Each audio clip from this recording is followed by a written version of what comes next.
Messieurs les ministres, mesdames et messieurs les conseillers consulaires, mesdames et messieurs, ce 14 juillet, c'est un grand jour pour l'Algérie, puisque qualifiée ce soir, elle affrontera le Nigeria dans la demi-finale de la Coupe africaine des Nations, et nous lui souhaitons bonne chance. Mais c'est un grand jour pour la France, et je veux dire ma joie de retrouver ici ceux que je connais et le plaisir de rencontrer ceux que je ne connais pas encore.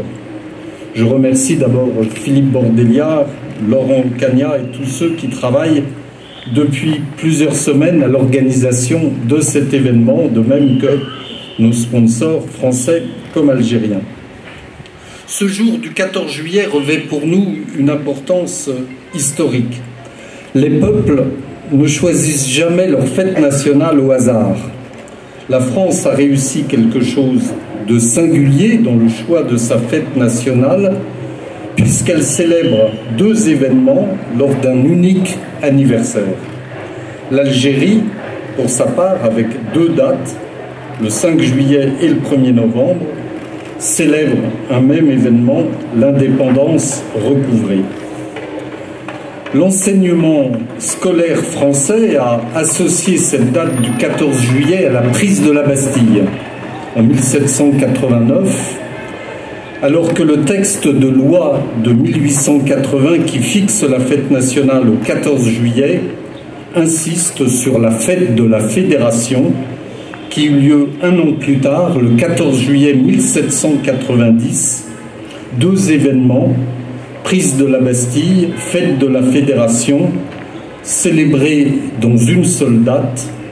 C'est l'effort génial qui était nécessaire pour incarner la complexité de la Révolution française. Le premier 14 juillet vit en 1789 les Parisiens en armes prendre d'assaut ce qui avait été depuis Charles V le symbole de l'arbitraire du pouvoir.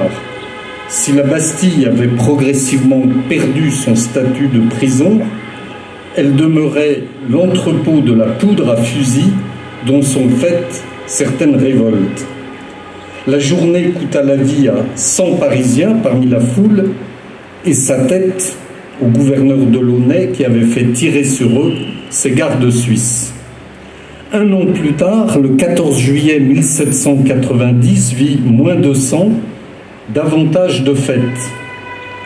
Le Champ de Mars accueillait les milices citoyennes venues de la France entière, le marquis de Lafayette et le roi en personne, célébrant ensemble la Constitution et la paix retrouvée.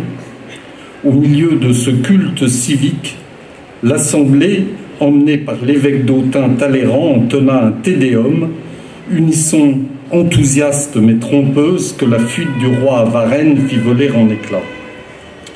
Deux dates et deux significations distinctes mais complémentaires, la violence du changement et le rétablissement de l'harmonie.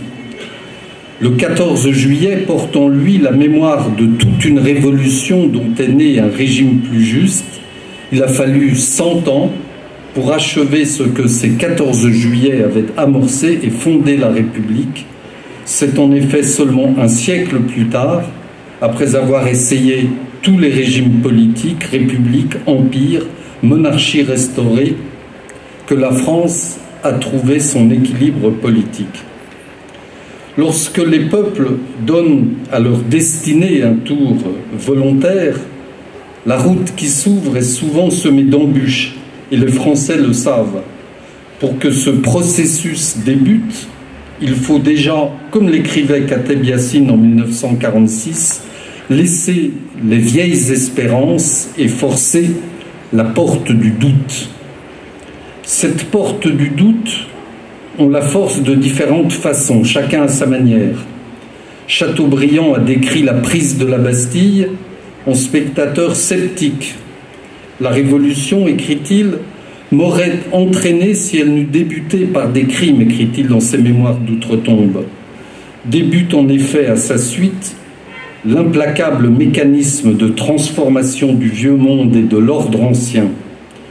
Dans toute révolution, ajoute-t-il, il y a toujours un risque de trahison. Il faut dire à l'inverse aussi le formidable enthousiasme que suscitent les révolutions pacifiques qui demandent une vigilance constante mais portent les fruits les plus sûrs. La révolution est un processus souverain qui obéit à ses propres règles, qui a son propre cheminement, sa propre logique qu'il faut respecter. La Révolution française ne peut elle-même être comparée à la glorieuse Révolution anglaise de 1688, à la Révolution américaine de 1776, pas plus qu'elle n'a inspiré la Révolution bolchevique ou d'autres plus récentes.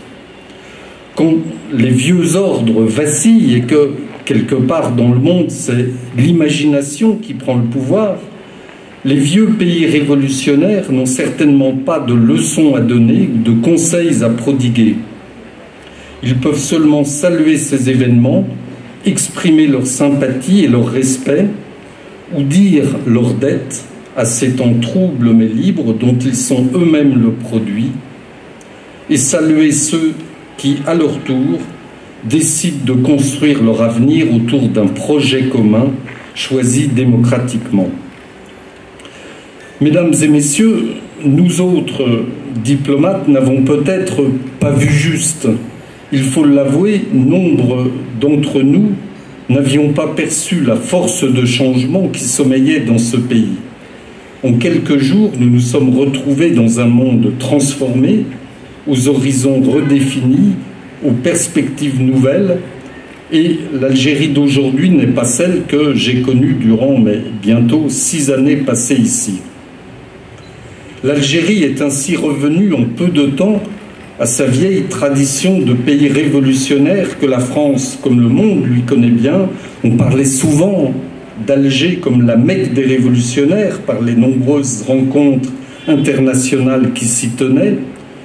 On dira peut-être qu'Alger est la Mecque des révolutions par l'exemple qu'elle donne à tous ceux qui, voulant transformer les vieux ordres et les systèmes anciens, refusent de payer le prix de la violence.